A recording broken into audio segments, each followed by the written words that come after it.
राम राम साहब, आप सबका स्वागत है वापसी the Bakar show with RJ में। आज हमारे साथ सर हैं एस्ट्रो ब्रिज मोहन जी। कैसे हैं आप नमस्कार सर? जी, नमस्कार। बहुत कैसे? मजे में, एकदम परफेक्टली फाइन। आप सुनाइए, आप कैसे हैं? कैसा लगा आपको हमारे पास यहाँ साइड पे आके? बहुत अच्छा लगा। अभी फिलहाल और अच्छा लगेगा जैसे बातचीत शुरू होती है। तो सर आपने मतलब अपनी लाइफ की ये जर्नी कैसे स्टार्ट करी कि आपको 30 साल का एक्सपीरियंस भी है, आपको मतलब इतना टाइम हो गया? मैंने और पॉडकास्टों में भी पहले बताया है कि हमारे परिवार में एक जनरेशन में किसी एक को पावर दी जाती है। हमारे दादाजी परदादाजी भरतपुर रियासत से जुड़े हुए थे, और उसके बाद उनको काफ़ी ज़मीनें भी मिली महाराजा की तरफ से गिफ्ट में। एक जनरेशन से दूसरी जनरेशन पे आते हुए इस जनरेशन में मेरे पास वो एनर्जी है कि भाई मुझे दी गई। मेरे से पहले वाली जनरेशन में किसी को नहीं दी गई, मतलब मेरे चाचा या फादर वगैरह और जो ताऊ जी वगैरह हैं, वो इसके लिए एलिजिबल नहीं थे, तो पिताश्री को भी नहीं मिली। तो दादाजी ने मुझे ही ट्रांसफ़र करी कि भाई इस एनर्जी का आप ही फ़ायदा उठाओ। तो ये तो साथ साथ चलती आ रही थी, लेकिन एक बात और होगी, घटना होगी कि मेरे पिताजी बहुत प्रॉब्लम में आ गए। उनको बीमारी होगी, तो वो मेरे एक दोस्त के फादर हैं, उनके पास गए, पंडित नित्यानंद जी के पास। तो मेरी मम्मी गई हुई थी, तो मम्मी ने उनकी प्रिडिक्शन वगैरह करवाई। तो उन्होंने कहा एग्जैक्ट एक ऐसी फिगर बता दी कि इस डे को पंडित जी नहीं रहेंगे, मिश्राणी जी अगर जो आप साथ बैठे रहे तो वो बच जाएंगे। तो मैं भी साथ में था, और उसी डे को गुरु पूर्णिमा थी, और फादर सुबह 4 बजे अपना शरीर पूरा कर दिया उन्होंने। तो मेरे दिमाग में आया कि इतनी एक्यूरेट प्रिडिक्शन कैसे की जाती है। उनकी प्रिडिक्शन थी कि आपने ना अपने जो मांग में ना बजाय सिंदूर लगाने के थूक लगाया, तो उसकी वजह से सारी दिक्कत हुई है। तो ऐसी कहीं कुछ लिखा नहीं होता, लेकिन जब याद आया मेरी मम्मी को, तो वो लाल पेंसिल होती है ना, बच्चों की लाल पेंसिल, वो ऐसे टच करके जीप पे वो रगड़ लेती थी सिंदूर की जगह। तो उसका प्रभाव ये था कि थोड़ी सी प्रॉब्लम आ गई, दिक्कत आ गई। तो मेरे मन में आया कि ये भी स्पेशल कुछ तो आया नहीं, भगवान से तो मिलकर कोई आया नहीं है, और आया भी हो तो मुझे पता नहीं है, तो मुझे भी ये विद्या सीखनी है। तो परिवार में तो सिखाई जाती थी, फिर मैंने गुरु शिष्य परंपरा में जाके सीखा, उसको अच्छे से सीखा। जहाँ से जो सीखने के लिए मिला वो सीखा, क्योंकि एक अचरज ने, एक प्रिडिक्शंस ने सारी लाइन बदल दी। मैं कुछ और बनना चाहता था, फिर मैं एस्ट्रोलॉजी में आया कि कुछ स्पेशल है तो जानना ज़रूरी है। अब क्या बनना चाहते थे उससे पहले? वैसे तो मैं सत्य का खोज ही रहा हूँ शुरू से ही, कि भाई हमारी मृत्यु के बाद क्या होता है, हम क्यों पैदा होते हैं, हमारे पीछे क्या, मतलब सब कुछ लॉजिक क्या है किस चीज़ के। तो ये मैं कई ऋषि मुनि साधु संत महात्माओं से मिलता रहता था, लेकिन हर एक ने जैसे इसने रास्ता बदला कि भाई बचपन में जैसे सब कुछ होते हैं कि भाई कोई हवाई जहाज चलाना चाहता है, कोई ये करना चाहता है, कोई पायलट बनना चाहता है, कोई डॉक्टर। तो मेरा बचपन से शुरू से ही डर था मौत से। तो मैं सत्य का खोजी था, कोई एस्ट्रोलॉजर नहीं बनना था, कोई किसी के बारे में प्रिडिक्शन नहीं करनी थी। मुझे बस सिर्फ ये था कि मौत के बाद क्या होता है और क्या जीवन होता है, तो और सत्य क्या है इसके पीछे। पर बहुत से झूठे लोग भी मिले, बहुत से अच्छे लोग, बुरे लोग भी मिले। अच्छे लोगों ने ये कहा कि हमारे पास आपके प्रश्नों का कोई जवाब नहीं है, परंतु हम इस रास्ते में काम आने वाली बहुत सी चीजें आपको सिखा देंगे। तो उन्होंने जो तंत्र मंत्र जो उनको आता था वो सिखाया, आशीर्वाद भी दिए, आशीर्वाद के रूप में फलीभूत होने वाली ताकतें भी दी कि भाई ये चीजें आपके काम आएंगी। फिर जैसे दुर्भाग्यवश होता है कि मेरे अंदर बहुत ज्यादा घमंड अहंकार आ गया, और मैंने गड़बड़ करनी शुरू कर दी। गड़बड़ करने मतलब कोई हंसता होता था तो एनर्जीज को बोल के उसको रुलाने की कोशिश, और बहुत ज़्यादा नुकसान। तो गुरुजी ने बुला लिया, जो मेरे मेन गुरुजी थे, मुख्य गुरु, कि भाई आप बहुत ज़्यादा दिक्कत कर रहे हो, आपकी सारी पावर बांध दी जाती है। जब आपको ये हो जाएगा ना पक्का के आपको कोई मुंह पे भी गाली दे रहा होगा, कुछ भी कह रहा होगा, आप कोई रिएक्ट नहीं करोगे, शांत भाव से सुन सकते हो, तब ये एनर्जी आपको मिलनी शुरू हो जाएगी। तो बहुत कम चीज़ें छोड़ी, बोला ये धीरे धीरे सब कुछ चेंज होगा। तो बदलाव के साथ सब कुछ, तो बनना तो बेसिकली मैं सत्य का ही अन्वेषी हूँ, कि सत्य का पता लगे। यही जीवन का आपके लक्ष्य था। गुरुजी मतलब कौन थे, उनका नाम? सत्यानंद सरस्वती गिरी जी। तो वो कूट मैंने एक जगह बताई है कि गढ़गंगा के पास कूटी शाना ये जगह है। तो कूट एक जगह है जो गंगा के किनारे है, और राजा ध्रुव की राजधानी मानी जाती है कि वो राजधानी थी। अब उस समय में टूटे फूटे खंडर हैं, जो उनके महल हुआ करता था, कभी सूर्य का मंदिर है, गुरुकुल है बहुत अच्छा सा, और रेत का भी खनन होता है वहाँ पे। तो वहाँ पे ही आश्रम था गुरु जी का, छोटा सा बना हुआ था गंगा के किनारे। तो वहीं पे ही साधना करी, ध्यान साधना, और भी कई जगह करी जहाँ जहाँ जिसने बुलाया। तो सर जैसे बेसिकली आपने जैसे एस्ट्रो का ज्ञान लिया है, चीजें ली, तो इसके साथ में पॉजिटिव एनर्जी तो आई, तो इसके साथ नेगेटिव एनर्जी भी आई?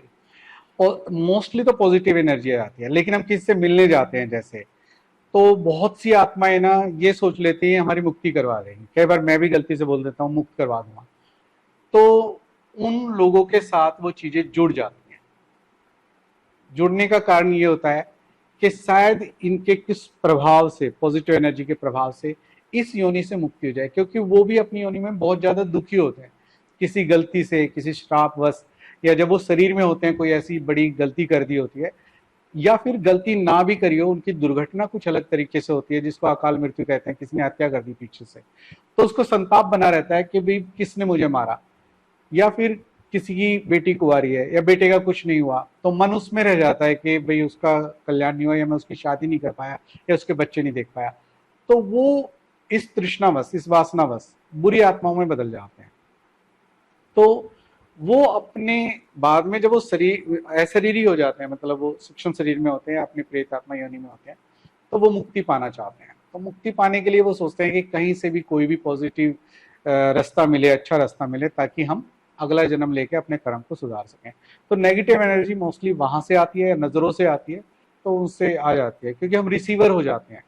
रिसीवर मतलब जैसे आपका रेडियो है, जिस पे ट्यून करेंगे तो वो एफएम का वही 93 या जो भी बजाना चाहोगे वो बजेगा।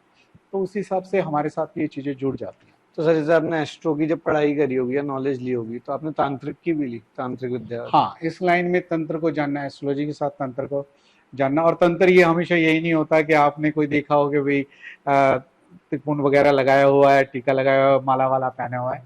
तंत्र सामान्य रूप से भी होता है। तंत्र शरीर में भी तंत्रिकाएं होती हैं, फैलती होती हैं। असल में ये एक अलग साइंस है तंत्र की, एस्ट्रोलॉजी से अलग एक साइंस है, ज्योतिष से अलग साइंस है। उसमें वो क्रियाएं करनी सिखाई जाती है जो आप चाहते हो, पाना चाहते हो, उसके लिए प्रयास करना है। या किसी प्रॉब्लम में, जैसे ये है कि सामान्य स्वास्थ्य तो स्वास्थ्य है, लेकिन बीमारी हो जाए तो कैसे ठीक करोगे, तो उसके लिए मेडिकल साइंस है कि आप एमबीबीएस करोगे या कुछ और वैद्य का बीएमएस वगैरह करोगे। तो इस तरीके से एस्ट्रोलॉजी से आपका डायग्नोज होता है कि क्या क्या प्रॉब्लम है। अब ग्रहों से रिलेटेड तो आप समझ लोगे, और आपको ग्रहों से भी रिलेटेड ये है कि राहु जब आपका बुरा होगा तभी आपके ऊपर तंत्र का ज्यादा प्रभाव होगा। तो आप उसको समझोगे कि आपके लिए किसी ने कुछ नेगेटिव तो नहीं किया। अब नेगेटिव की काट उसी तरीके से होगी, तलवार को तलवार से काटा जाएगा, या उससे ज्यादा प्रभावशाली अस्त्र शस्त्र होगा तो उससे काटा जाएगा। तो तंत्र वो चीज है जो आपको बहुत सी चीजों से बचाता है। जैसे सर मैंने जो सुना है कि जैसे कोई मतलब काला जादू अगर करवाता है किसी के ऊपर, कि मतलब किसी के परिवार में कोई खत्म करवाता है, तो ये कहते हैं कि आपको भी अपने परिवार में से एक किसी की जान देनी होती है। हर एक हिस्से में ऐसा नहीं होता।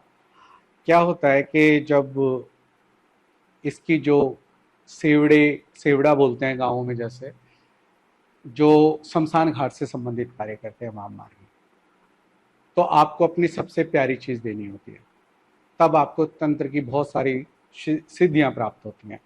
या शैतान को आपको पाना होता है तो अपनी एक प्यारी चीज की बलि देनी होती है।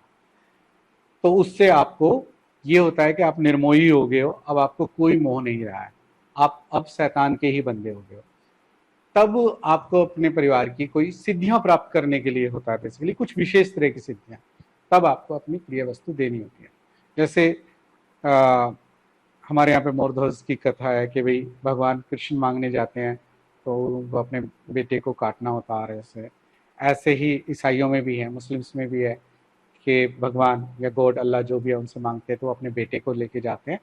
तो वो छुरी मारने वाले होते हैं, छुरी उछलती है तो कुछ जानवरों को टच कर जाती है और वो कहते हैं हमने आपका बेटा छोड़ दिया। तो उस तरीके से अपनी प्रिय वस्तु देनी होती है। हालांकि उसका कालांतर में चीज बदल गई कि मुस्लिम लोग बकरे को पालते हैं और उसकी बलि दे देते हैं, परंतु देनी सबसे प्रिय चीज होती है, शैतान को भी प्रसन्न करने के लिए और प्रभु को भी प्रसन्न करने के लिए एक बारी अपनी सबसे प्रिय चीज का भी त्याग करना ही पड़ता है। तो अगर जो आप इस परीक्षा में बैठना चाहते हो तो दिल पक्का करके बैठो। हम तो यही बोल देते हैं सबको कि मैं परीक्षा में बैठता ही नहीं हूँ, भगवान को बोल रखा है फेल ही कर दो, क्योंकि भक्त की परीक्षा होती है और परीक्षा बड़ी गहरी होती है और बहुत खतरनाक होती है, हर एक से वो झेलती नहीं है। अभी जैसे आपने भी अपन कन्वर्सेशन कर रहे थे ना, आपने इसमें बीच में बोलता मोर पंख वाली बात जो आपने कही हाँ। थी, वो पूरी मतलब सर स्टोरी क्या है, मतलब थोड़ी डिस्क्राइब करेंगे कि कृष्ण भगवान वाली जो है। जब हम ज्योतिष या एस्ट्रोलॉजी की या तंत्र की कोई भी शिक्षा ग्रहण कर रहे होते हैं तो बहुत सी चीजें सामने आती हैं कि इससे ये फायदा होगा, इस भगवान से ये फायदा होगा, इस देवता से ये फायदा होगा। तो उस दौरान मेरी नजर गई एक अवतार पे, हमारे भगवान श्री कृष्ण पे। देखो, सबने दुख भोगे और जबरदस्त दुख भोगे, भगवान शिव भी नहीं बचे। और अगर जो देखा जाए तो भगवान विष्णु के ऊपर भी कष्ट आए राम के रूप में, जो राम का उनका अवतार था।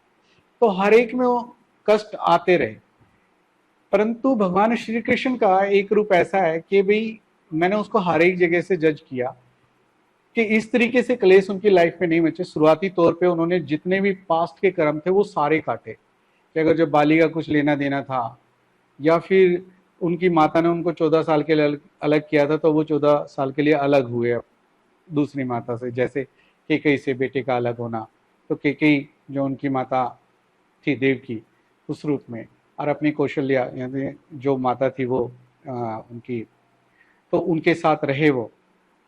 तो उन्होंने ना कर्म को बहुत अलग तरीके से काटा और समझा। और मैंने उनको देखा कि उन्होंने बड़े ही डिप्लोमेटिक तरीके से और समझदारी से सारे काम लिए, सबको अपने आगे झुका के रखा, अपने आप को पूरे भगवान के रूप में उन्होंने स्थापित किया और गीता का भी ज्ञान दिया। और उनको चोर भी पूजा कर सकता है, उनकी चोर भी ये कह सकता है भगवान श्री कृष्ण हमारे यहाँ उन्होंने चोरी करी है बचपन में, वो अपने तर्क द्वारा सिद्ध कर सकता है।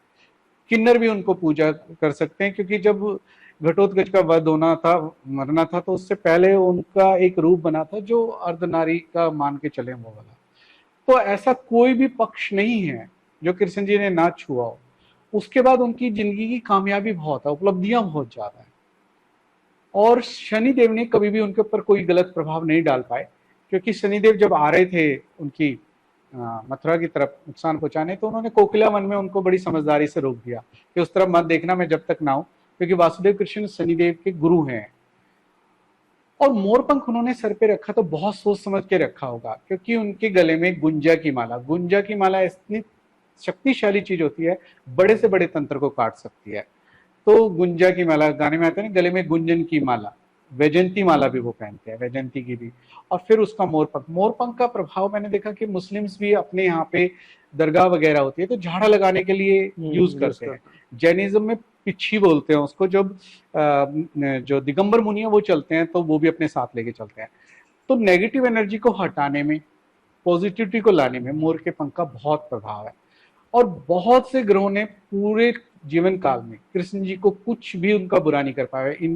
इंद्र भी, ब्रह्मा जी ने भी कोशिश करी, इंद्र जी ने भी कोशिश करी जब बारिश बहुत ज्यादा हो गई थी। तो ये मोरपंख की एक शक्ति वो साथ लेके चलते थे। तो मेरा मोरपंख की तरफ ध्यान गया कि इसमें कुछ खास है, तो मुझे पता लगा इसमें कुछ मात्रा स्वर्ण की भी होती है, सोने की भी होती है। तो स्वर्ण बहुत शक्तिशाली होता है। मिस्र के राजा फैरो तो किसी को पहनने भी नहीं देते थे सोना, क्योंकि सोना दूसरे की एनर्जी को आकर्षित कर लेता है। आपने देखा होगा बहुत से लोग बहुत सोना पहन के निकलते हैं तो लोग आकर्षित होते हैं ऑटोमेटिकली उनकी तरफ से। तो उसमें सोने की मात्रा होगी, कलरफुल है, नीला कलर है, ब्लैक है। राहु, केतु, बृहस्पति, गुरु और शनिदेव उनको कंट्रोल बड़े आसानी से कर लेता है। अब एक शक्तिशाली गुरु, जो ग्रह है गुरु, जो हमारे को सारी उल्का पिंडों से बचाता है, जब उल्का पिंड कोई आती है तो उसको रक्षक माना जाता है। उसका आकर्षण इतना ज्यादा है कि सारी उल्का पिंड उस बृहस्पति ग्रह पे चली जाती हैं। तो पृथ्वी का रक्षक है तो वो हमारा भी रक्षक हुआ। तो सब पॉजिटिव चीजें आपके साथ होती हैं, नेगेटिविटी को दूर हटाने की क्षमता होती है। और मोर का पंख देखती है, मोर को देखती है ना, दिल खुश होता है, प्रसन्न हो जाता है अपने आप में। तो इसलिए मुझे लगता है कि वो बहुत शक्तिशाली है और बहुत असरकारक है। फिर मैंने कुछ जो ज्ञानी जन है जो बहुत ज्यादा इसके बारे में जानकारी रखते थे उनसे पता किया। फिर उन्होंने मुझे जागृत करना सिखाया है कि मोर का पंख वैसे भी लगा लोगे तो बहुत अच्छा है, लेकिन अगर जो इसको जागृत करके लगाओ तो इसका कई गुना इसका असर बढ़ जाता है।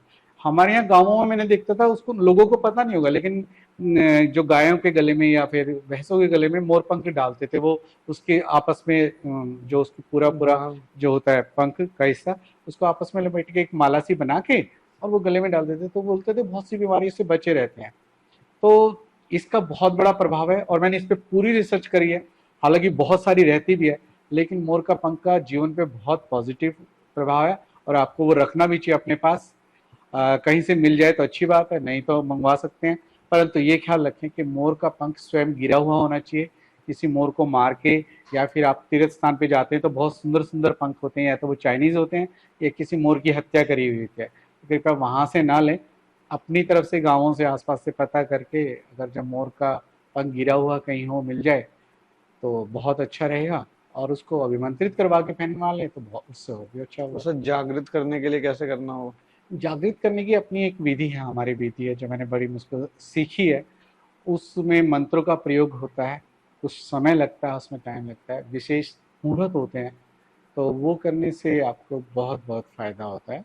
उसको करने की विधि अलग है, वो इस पॉडकास्ट में बहुत ज़्यादा बड़ी हो जाएगी, मैं बता नहीं पाऊंगा कि किस तरीके से। अब सर जैसे बेसिकली होता है ना कि रिलेशनशिप्स होते हैं, स्टेटस होते हैं, तो ये कहते हैं कि नजर लग जाती है, मतलब कि लोगों की रिलेशन अच्छी चल रही है, चीजें चल रही है, तो किसी तीसरे की नजर लगना या उसका प्रभाव पड़ना उस रिलेशन पे, तो एकदम लड़ाई होनी शुरू हो जाती है, चीजें बिगड़ जाती है। लेकिन हम सोचते हैं कि ऐसे ही हो रहा है नॉर्मली, कि हम साथ नहीं रह पा रहे, कि हमारी वाइब मैच नहीं हो रही, लेकिन ये कहते हैं कि इसके पीछे भी किसी न किसी का हाथ होता है।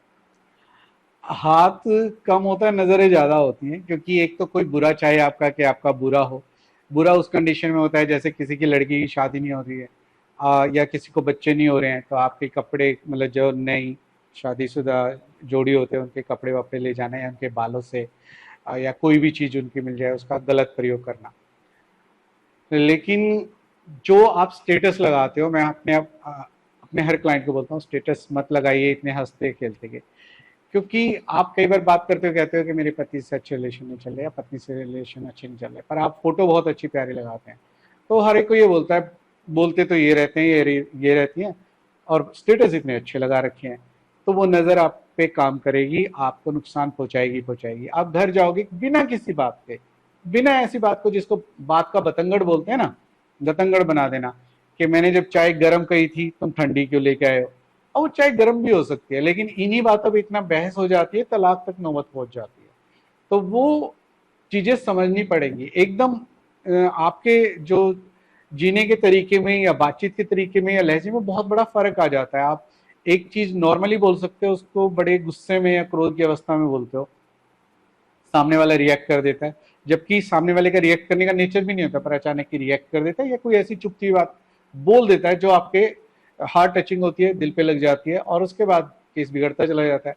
नजरों से बचने के लिए आपको बहुत सारे उपाय करते रहना चाहिए, और नमक वारना, या हमारे घरों में माताएं करती थी कि भी तेल की बत्ती से चारों तरफ घुमाना या मिर्च घुमा के उतारना, वो सारी विधियां हैं, वो आपको हफ्ते में तो नहीं तो महीने में करते रहने चाहिए।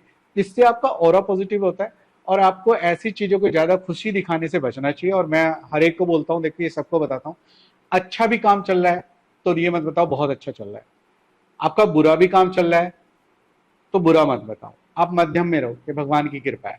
अब ये एब्स्ट्रैक्ट बात है, अब भगवान की दया कितनी दया कैसी है कोई काउंट नहीं कर सकता, कोई नहीं पता लगा सकता, आपको नजर नहीं लगेगी। आपका अच्छा चल रहा है, आपने बुरा बोल दिया तो भगवान ने सुन लिया कि मैंने तो अच्छा अच्छा दे रखे, बुरा कैसे बोल रहा है, अब बुरा करके दिखाता हूँ। तो हमेशा ख्याल रखो, एब्स्ट्रैक्ट बात बोलनी है कि प्रभु की कृपा है। पढ़ाई में बच्चा कैसा है, ठीक ठीक चल रहा है जी, सही नंबर आ जाते हैं। अब ये जाने और इनकी मम्मी जाने, मम्मी कहे तो मम्मी कहेगी कि इनकी ये जाने और इनके पापा जाने, हम तो ज्यादा पूछते नहीं है जी। क्या कर रहा है बच्चा, इंजीनियरिंग में कुछ कर रहा है जी, ये नहीं पता। मतलब एब्स्ट्रैक्ट बात किसी को मत बताओ वो क्या कर रहा है, जब हो जाएगा तो सबको पता ही लगेगा, नेचुरली पता लग जाएगा। तो नजरों से बच के रहो, ज्यादा खुश वाली डीपी मत लगाओ, और लगाओ तो तैयार होके लगाओ। इकट्ठी सारी फेसबुक पे डाल दो या डीपी पे डाल दो, नजर लगेगी इकट्ठी लग जाएगी, आप तैयार रहना उसके लिए, फिर टेंशन फ्री हो जाओगे। एक ऊंचाई होती है, एक ऊंचाई पे पहुंचने के बाद नजर आसानी से नहीं लगती। अब अंबानी के एटिला तक पहुंचने में नजर को बहुत टाइम लगेगा, लेकिन छोटा बंदा आदमी जो यहाँ पे काम कर रहा था, रेडी लगा रहा था, अचानक ही वो बड़ी सी गाड़ी ले आए तो नजर लगेगी कि हाय, हाई वर्ड है, हाई ये कैसे ले आया। तो वो बड़ी दिक्कत है। और मानी हवाई जहाज खरीद के बेच दे, फेंक दे, तो कहेंगे कोई नहीं भाई, उनके पास तो अमीरी है, वो तो कर लेंगे, उनको नजर नहीं लगती। एक ऊंचाई पे पहुंचना होता है, बहुत ऊंचाई पे। तो जैसे सर ये कुछ रील्स में देखता हूँ, कभी कभी ट्रेंड में जा रही होती चीजें होती हैं कि अगर आपको अपना खोया हुआ प्यार पाना है तो आप मतलब इस पेड़ को इस तारीख को जाके वहां पे मतलब ये इसकी फोटो रख के फिर कुछ मंत्र बोलते हैं कि मंत्र बोल के उस पर गंगा जल डाल के आपको मुड़ के नहीं देखना, आपको वहां से सीधा अपने घर को आ जाना है, कॉल आपके साथ अपने आप आ जाएगा। मतलब आपने बहुत सारे पॉडकास्ट आपने भी देखे होंगे, सुने होंगे जिसमें चीजें होती है। तो ये क्या तरीका होता है, मतलब ये एस्ट्रो के तरीके से होता है या ये काला जादू तांत्रिक वाला तरीका होता है? देखो, एस्ट्रोलॉजी का अपना अलग तरीका होता है, वो उस ग्रह को ठीक करेंगे, आपके शुक्र को अच्छा करेंगे। लेकिन तंत्र का तरीका होता है रिपीटेशन वेव्स को भेजना। जैसे आप सोच रहे होते किसी के बारे में, अपने फ्रेंड के बारे में सोच रहे होते, तो अचानक ही उसका फोन आता है, आप बोलते हैं बड़ी लंबी उम्र है, आपकी बात चल रही थी। तो इस यूनिवर्स में, ब्रह्मांड में आपकी वेव्स जाती हैं। मैं नहीं कहता, आइंस्टीन भी बोलता है, आइंस्टीन का वेब का जो नियम है कि आप यहाँ से कुछ करते हो तो करोड़ों अरबों खरबों प्रकाश वर्ष दूर जो सितारा है उस पर भी कुछ ना कुछ झंझनाहट होती है, चाहे वो 0.000001 पे हो। तो एक ब्रह्मांड की अपनी रिदम है। ऐसे ही जैसे बोलते हैं जो पिंड में है, वो जो ब्रह्मांड में है वो पिंड में है, यानी हमारे मस्तिष्क में है।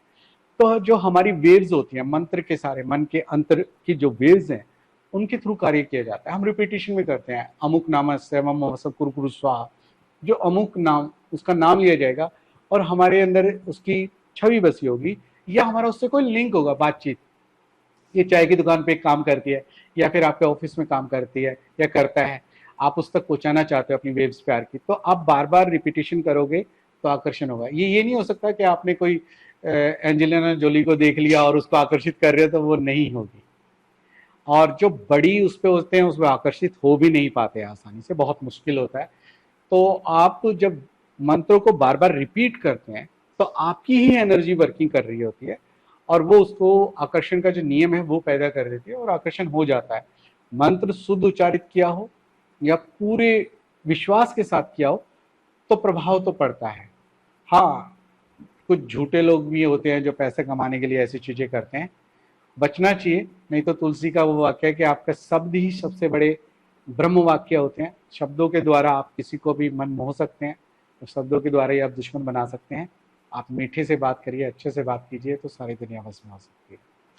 सर आपने एक चीज देखी होगी, जैसे अपन कभी रोड पे चलते हैं ना, तो जैसे मंदिर मंदिर के बाहर बाबा बैठे होते हैं, हम्म। तो वो करते हैं कि मतलब आपके हाथ में एकदम एक सिक्का रख देंगे, बोल देंगे ले मुट्ठी बंद कर और तेरी किस्मत आ जाए मेरे हाथ में, और पता नहीं कुछ करने लग जाते हैं, फिर कहते हैं कि 500 का नोट दे कुछ। हाँ, मतलब लोग अलग अलग क्रिया करते हैं, मतलब जो समझ नहीं आती। वो हाथ की सफाई होती है। मेरे साथ भी हुआ है। जब मैं छोटा सा जाता था तो यहाँ पे मलकागंज के पास था, तो एक साधु ने बुलाया कि आप बहुत अच्छे हो, ये हो, पैसे डालो और ये हो जाएगा, और वो ताबीज में बदल गया। तो मैं इस चीज पे नहीं जाता, विज्ञान का पूरा पक्ष लेता हूँ कि विज्ञान में। मैंने कहा ये कैसे हुआ? अगर जो आपको मेरे रुपए की जरूरत है, 500 रुपए की जरूरत है, उस समय उसने 10 रुपए मांगे थे, मेरे 10 रुपए की जरूरत है, तो आप तो वैसे पा सकते हो। अगर जो ताबीज आ सकता है तो वो हवा में वो भी आ सकता है। फिर लास्ट में मैं बैठा बातें करता रहता, मैं चाय पियो, फिर पूछता बोला ये हाथ की सफाई है। और उसमें ये होता है, कैमरा भी बहुत जो शक्तिशाली कैमरे हैं वो पकड़ पाते हैं। अगर जो आप किसी भी क्रिया को 100 की स्पीड से कर सकते हो, 1 सेकंड में के 100वें हिस्से में कर सकते हो, तो वो आंखों से दिखाई नहीं देगी। इतनी फुर्ती से कर सकते हैं, जादूगर वही कर सकते हैं। और दूसरा सम्मोहन की विधि से भी कर सकते हैं। पंखे भी कई बार आपको घूमते हुए दिखाई नहीं देते, क्योंकि उनकी स्पीड इतनी होती है। जो फर्राटा आता है तो ऐसा लगता है कुछ है ही नहीं वहां सामने, पर हवा आ रही होती है। तो आप अपनी आंखों से एक लिमिट उसको क्रिया को देख सकते हो। किसी ने बहुत ज्यादा स्पीड पैदा कर दी उसमें, वो आपको दिखाई नहीं देगी। तो ये तो सिर्फ चालाकियां होती हैं, इनसे तो बच के रहना चाहिए। अब सर जैसे आपकी एक बात थी जो आप कहते हो कि मतलब भगवान की पूजा भी कम करनी चाहिए, मतलब ज्यादा भी एकदम उसमें अंधविश्वास और उसमें नहीं चले जाना चाहिए, तो उसका रीजन क्या है? देखिए, हमें ये नहीं पता होता भगवान की पूजा शोर मचा के कब करनी चाहिए। शोर से मेरा मतलब है आप तबला बजा रहे हो, ढोलक बजा रहे हो, मंजीरे बजा रहे हो। एक सुबह शाम का सत्संग है, अच्छा है। आप संध्या कर रहे हो, अच्छा है। आप 24 घंटे दोपहर में भी लगे हो कि दोपहर में सब खाना बना के औरतें सारी होंगी, तो वो दूसरों को कई बार डिस्टर्ब करती हैं। पेपरों के दिनों में भी आप माता रानी का या उसका कोई भी करवाते हो जागरण वगैरह। आपको समझना चाहिए, एक तो हम भगवान हमारा कहीं दाएं बाएं ऐसे नहीं रहता, चारों तरफ रहता है। कोई बोलते हैं ना ऊपर वाला देख रहा है, ऊपर वाला देखता है। कई बार कुछ रील में देखा भी होगा, वो सच है। हम भी भगवान है, हमारे अंदर भी भगवान है, सामने वाले के अंदर भी भगवान है, पर साथ के साथ बुद्धि और माया भी है उस भगवान के साथ। चारों तरफ ये है। आपको ये ख्याल रखना है कि हर भगवान की पूजा का अलग टाइम है। मोस्टली का सबका सुबह है, हनुमान जी का रात का 2 से 4 बजे तक का है। उस समय वो फ्री होते हैं राम जी की सेवा से। वो माता सीता का वक्त है, समय है। तो आप उनको बोल सकते हैं कि हमारा प्रभु ये काम कीजिए। 24 घंटे हनुमान जी को याद करोगे तो वो राम जी की पूजा से विमुख होंगे, थोड़ी टेंशन में आएंगे, तो उनको क्रोध चढ़ेगा, गुस्सा आएगा। आप पता करेंगे कि हनुमान जी भी आप गुस्से में आते हैं, क्रोध में आते हैं। तो आप बार बार रिपीटेशन में आपको कोई काम नहीं है और आह्वान कर रहे हैं कि राधा राधा बोलो चले आएंगे बिहारी। अब आप राधा राधा बोल रहे हो, जितना भी बोल रहे हो, आप मन मन में उच्चारित करो, बहुत अच्छा है। आप ध्यान करो, बहुत अच्छा है। आप सिमरन करो, बहुत अच्छा है। लेकिन आप 24 घंटे इसमें लगे रहो तो आपको थोड़े दिन बाद मानसिक प्रॉब्लम होना शुरू हो जाएगी। आप हर चीज में सूक्ष्म सुस्ता ढूंढोगे, बर्तन साफ करना शुरू कर दोगे, या कोई ऐसी प्रॉब्लम, मतलब बर्तन आएंगे ही साफ सुथरे, उसको भी साफ कर रहे हो प्लेटों को, या हर चीज में एक्टिव नहीं, हम तो ये नहीं खाते जी, हम ये नहीं करते जी, हम तो ये नहीं चलते, सब चीजें चलोगे परेशान हो जाओगे। भगवान भी दुखी होता है, भगवान भी परेशान होते हैं। ऐसा नहीं कि भगवान परेशान नहीं होते। नहीं तो मैं इस चीज के पीछे लॉजिक ढूंढता रहता था कि भाई आप वृंदावन जाते हो तो बाके जी बिहारी जी की पैर दबाते हैं, मालिश करते हैं, कि बाके बिहारी जी खड़े खड़े थक जाते हैं और डॉक्टर वो बीमार भी पड़ते हैं, डॉक्टर आता है। तो मेरी समझ में आया कि यार आप सब जो लोग इससे मांगने जाते हो, हर कोई जाएगा मंदिर में, प्रभु बच्चा ठीक कर दो, पढ़ाई अच्छी हो जाए। कभी किसी ने भगवान से पूछा यार तेरे को कोई जरूरत हो तो बता दे भाई।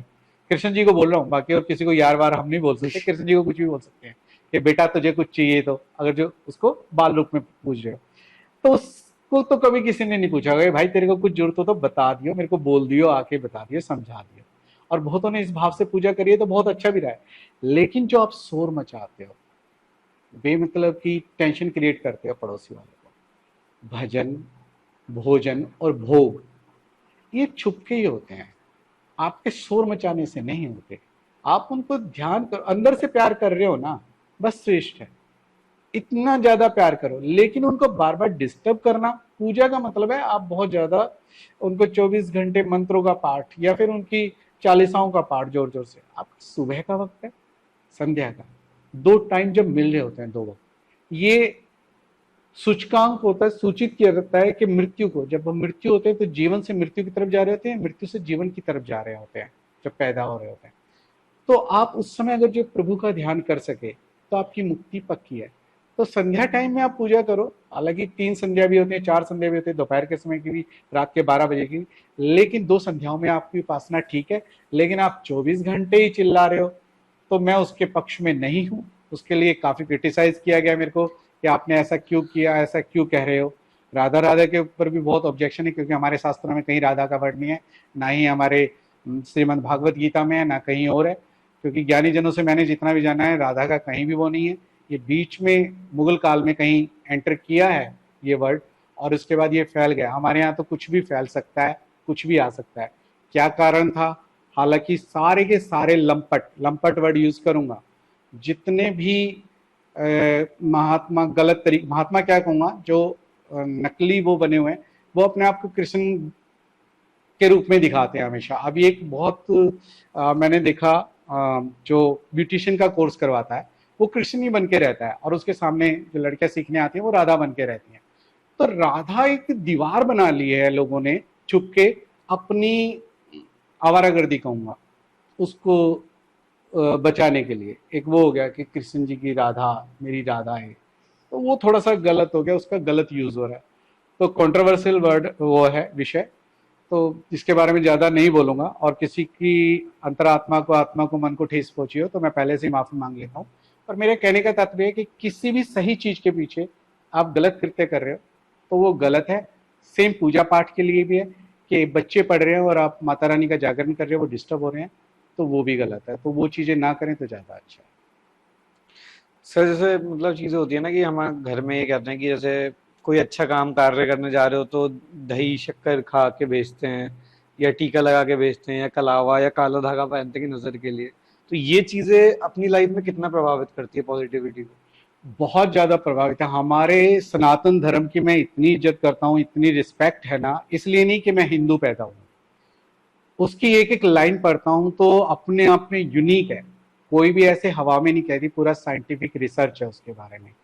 अब लोग आ गए हैं कि बताते हैं कि अगस्त मुनि ने ही बैटरी की खोज कर ली थी, लाइट की, फलाने फलाने उन्होंने हवाई जहाज उड़ा दिया था, या हमारे में पुष्पक विमान की जिक्र है करा था। हमने उनका ना पीछे का ज्ञान खो दिया। और हमारे ऋषि मुनि बहुत दिमाग वाले बुद्धिमान लोग थे, उन्होंने इसको धर्म से जोड़ के जो सामान्य लोगों में फैला दिया। अगर जो वो साइंस कहते तो शायद हम नहीं मानते, छोड़ देते, लेकिन उनको ना परंपरा का एक हिस्सा बना दिया। और परंपरा के हिस्से के तहत क्या कर दिया गया कि आप टीका लगाते हो, यहाँ पे थर्ड आई होती है, आज्ञा चक्र होता है, तो आज्ञा चक्र से आप बहुत सी चीजों को कंट्रोल कर सकते हो जो आपके आसपास नेगेटिव हो रहा है। आज्ञा चक्र जागृत होते ही इसके बाद सहस्त्रधारा ही आता है, जिससे आप मुक्ति प्राप्त करते हो। तो आज्ञा चक्र को जागृत करने के लिए यहाँ पे तिलक लगा दिया, बिंदी लगा दिया, दिमाग कंट्रोल में रहे। और छह तिलक भी बहुत सारे होते हैं कि उसमें पता लग जाए ये शाक्त है, यानी ये देवी की उपासना करने वाला है, या शिव की उपासना करने वाला है, या फिर भगवान विष्णु की है। तो त्रिपुंड अलग से है, त्रिशूल वाला अलग से है, जो खुर होते हैं गाय के उनका अलग से है। तो तिलक अलग अलग प्रकार के, तो वो हमारी थर्ड आइज को आपके कंट्रोल करने के बाद आपकी बहुत सी बीमारियां दूर हो जाती हैं। आप उससे ऑर्डर दो तो आचार्य रजनीश ने, ओशो ने इसके बारे में काफी कुछ बोला है। दूसरा, आप हाथ में कुछ भी पहनते हो, राइट हैंड में पहनते हो, आपने देखा होगा डॉक्टर भी आपकी कलाई देख के, जो वैद्य थे पुराने, आपकी तीनों नाड़ियों को देखते थे कि किस रिदम में चल रही है, घोड़े की चाल है, मेंढक की चाल है। तो यहाँ से हमारी नाड़ी, पूरा शरीर प्रभावित होता है। तो इसमें कला मानते हैं, जिसको रक्षा सूत्र बोलते हैं। रक्षा सूत्र यानी मेन टारगेट हमारा स्वास्थ्य ही है। हमारे वर्त भी स्वास्थ्य है, कि वो बोलते हैं कि भाई हफ्ते में एक बार तो खाली पेट रह लो। अब वो कुछ होते हैं, मेरे जैसे कहूंगा, मैं दूसरों को क्या कहूँ, कि नहीं कर पाते, तो भाई आप एकादशी 2 आती है तो 2 तो कम से कम कर लो। अगर जो ये भी नहीं कर रहे थे, पूर्णमासी एक ही आते हैं, तो वो तो कर लो। अब इससे भी ज्यादा वो है तो शिवरात्रि 6 महीने में आती है, तो आप 2 तो कर ही लो, साल में एक तो कर लो, जन्माष्टमी एक आती है, तो कोई सा व्रत तो कर लो। और उसको जोड़ दिया कि भाई अश्वमेध यज्ञ का फायदा होगा, ये पुण्य प्रताप मिलेगा। तो बहुत साइंटिफिक है, इतना साइंटिफिक है जिसका कोई हिसाब किताब नहीं। तो इन चीजों का, जो आप अंगूठियां पहनते हो, आप जो कलावा पहनते हो, तिलक लगाते हो, या तगड़ी पहनते हो, तो उनका बहुत बहुत अच्छा असर है। अब बच्चों को तगड़ी नहीं पहनाई जाती, एक वर छिटकने के लिए बोलते हैं कि वर छिटक जाते हैं जो तगड़ी नहीं पहनते। वाकई सच्चाई है, तगड़ी पहननी चाहिए, एक बच्चे को, एक पुरुष को पहननी चाहिए। तो राजस्थान में तो वैसे घर पे भी कोई न्योता देते हैं तो बोल देते तगड़ी का न्योता, तगड़ी मतलब पुरुष पुरुष आएंगे, स्त्रियां नहीं आएंगी, तगड़ी न्योता है, ऐसा कुछ बोलते हैं। तो ये चीजें हैं। हालांकि औरतें भी तगड़ी पहनती है, लेकिन उनका अलग वो होता है और जेंट्स का अलग होता है। तो जनेऊ वालों का अलग है कि भाई इनका न्योता है, ये ही आएंगे। तो हर चीज का एक साइंटिफिक रीजन है। अब लोगों ने जनेऊ को बता दिया कि ब्रह्म सूत्र है, ये इसलिए है कि सांप काट लिया तो उसको बांध लो। भैया ऐसा नहीं है, उसका पूरा पूरा एक विधि विज्ञान और विज्ञान है। सांप के काटने को देख के नहीं बनाया उसको। तो बिल्कुल एग्जैक्ट है, उसकी रिसर्च करोगे, जानोगे, पहचानोगे, तो जरूर पता लगेगा कि क्या क्या चीजें हैं। सर एक जैसे वो आपने सुना हो कर्म विशाचनी, 1.5 फुटिया, तो इनके अलग अलग कार्य हैं कि मतलब सारे इनके एक ही हैं? क्योंकि ये तो आ तो तंत्र विद्या में गया सब कुछ, भूत प्रेत। तंत्र विद्या में भी वाम मार्गी तंत्र विद्या बोलते हैं इसको। वाम मार्गी मतलब उल्टे चलने वाले, थोड़े से अलग तरीके के। अलग तरीके से मेरा मतलब है, एक तंत्र होता है सात्विक, जो शुद्ध और शुद्ध तरीके से होता है। एक असात्विक तरीके, उसमें मांस, मदिरा, इन चीजों का प्रयोग होता है। करण पिशाचनी के बारे में पहले भी बहुत बोला जा चुका है। कुछ बोलते हैं बहुत सुंदर होती है, कुछ बोलते हैं बहुत ज्यादा वो होती है। मेरा अपना अनुभव जो है कि मैं कर्ण पिशाचनी की साधना करना चाहता था, लेकिन मेरे गुरु ने रोक दिया। कारण क्या होता है इसका? एक तरीका ये होता है कि अपनी विष्टा खाना, अपना मलमूत्र खाना, और वो 40 दिन की होती है साधना। उसमें वो पिशाचनी जब वर्ड जोड़ गया तो वो पिशाचनी है। तो आसपास की कोई भी बहुत पावरफुल आइडेंटिटी, मतलब ये नहीं होता कि भी एक ही करण पिशाचनी है, करोड़ों करण पिशाचनी होगी इस धरती पर। ये वो बनती हैं जो स्त्रियां बहुत ज्यादा शक्तिशाली होती हैं, अपनी विल पावर के थ्रू, लेकिन गलत तरीके से मर जाने पे, डिलीवरी के टाइम पे एक्सपायर होगी, तो वो अलग अलग तरीके से योगिनियों की तरह काम करती हैं, देवियों की शक्तियों की तरह काम करती हैं। जैसे राष्ट्रपति अपना हर एक जगह निशान लेके नहीं घूमता, उनका जो निशान बना हुआ है शेर का निशान, वो अलग अलग जाता है, तो वो अलग अलग पावर प्रदान करता है राष्ट्रपति के माध्यम से अलग अलग तरीके से। तो पटवारी भी उसको यूज करता है और दूसरे भी महकमे यूज करते हैं जिनमें जहां जहां यूज होता है। तो वो नेगेटिव एनर्जी नेगेटिव चीजों से ही बनी होती है और उसी से आकर्षित करके, क्योंकि काले की भी शक्ति है, काले अंधकार की भी शक्ति है और प्रकाश की भी शक्ति है, तो वो काली शक्ति है। तो वो आपको पास्ट का किसी बंदे का सब कुछ बता देगी, कान पे बैठे रहते वो सब कुछ बता देती है। और कान पे क्या बैठे रहते हैं, आपके मन में आता है, जैसे सामने से कोई चल के आया तो उसको आप बता सकते हो आपके कार का एक्सीडेंट हुआ था, आपकी टायर फट गया था पिछले वाला, ठीक लग गया था, तो वो अचंभित हो जाता है, वो खुश हो जाता है कि ओहो मेरे बारे में बता दिया। आपके वहां पर एक बाल्टी रखी है, रंग काला है, ये है वो है, या अलमीरा में ये रखा हो, तो आप सब सोचते हैं कि ये कैसे हुआ, ये कैसे पता लगा।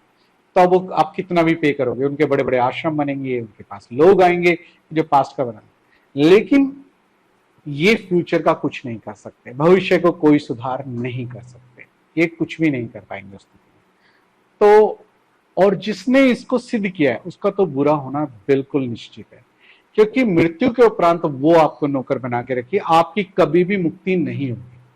हाँ, कोई समझदार व्यक्ति है तो उसको किसी वृक्ष के साथ, किसी पत्थर के साथ, किसी देवता के साथ, देवस्थान के साथ बांध के अपनी मृत्यु के लिए निकल जाता है। लेकिन मोह इतना तगड़ा होता है कि ये दूसरे को अचंभित करती है, तो किसी के बारे में बता सकता हूँ कि आपने उसको गोली क्यों मारी, किसी को पता नहीं था, छुप छुप के आपने मार दी। तो आपको दूसरे के बारे में जानने की इतनी क्यूरियोसिटी होती है कि आप छोड़ नहीं पाते और मरते वक्त आप फंस जाते हो, आपकी कभी मुक्ति नहीं होती।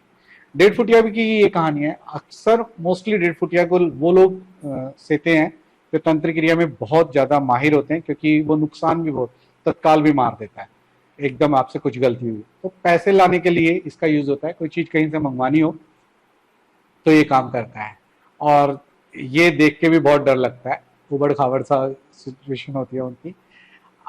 तो इन चीजों से ज्यादा दूर रहो तो बहुत ज्यादा अच्छा है, क्योंकि जब आपको अपनी गृहस्थी खराब करनी है, आपने देखा होगा तांत्रिक उलझे उलझे से रहते हैं, बाल उनके उलझे उलझे, जो वाम मार्गी होते हैं, गृहस्थ से दूर शमशान घाट में पड़े रहना, मांस मदिरा के बीच में रहना, तो उनका कोई जीवन नहीं होता, कोई लाइफ नहीं होती। तो आपको शुद्ध सात्विक तरीके से चलना चाहिए, इन चीजों में ना गिर के दूरी रहना चाहिए। हाँ, बाई चांस गलती से किसी ने इन माध्यम से आपका कुछ बुरा करवाया हो तो उसका सोल्यूशन निकलवा लेना चाहिए।